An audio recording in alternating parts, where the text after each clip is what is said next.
सोचिए, आप गहरी नींद में हैं, चारों तरफ सन्नाटा है, कोई आवाज नहीं, कोई चेतावनी नहीं, और अगली सुबह आपकी लाश जमीन पर पड़ी है। न कोई लूट, न कोई दुश्मनी, न कोई वजह, बस एक आदमी आया और चला गया। आज की कहानी है भारत के सबसे डरावने और सबसे गलत समझे गए साल था 1965।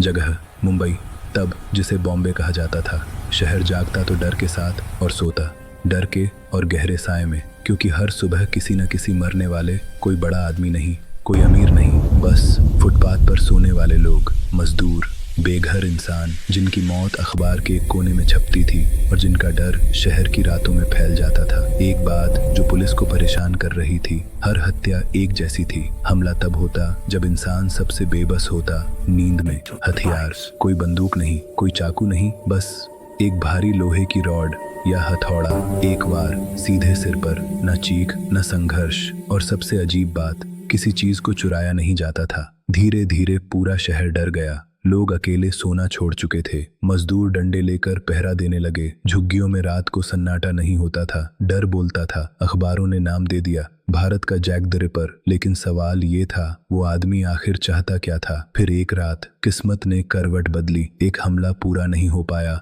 पीड़ित बच गया और उसने हमलावर को पहचान लिया। कुछ ही दिनों में पुलिस ने उसे पकड़ लिया। ना कोई भाग दौड़, ना कोई ड्रामा, बस एक खामोश गिरफ्तारी। पूछताछ में उसने कुछ ऐसा कहा जिसने पुलिस को भी हिला दिया। उसने कहा, मैंने किसी इंसान को नहीं मारा, मुझे आदेश मिलते थे।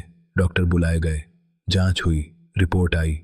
वो गंभीर मानसिक बीमारी से पीड़ित था। उसे आवाजें सुनाई देती थीं, वो सच और भ्रम में फर्क नहीं कर पाता था।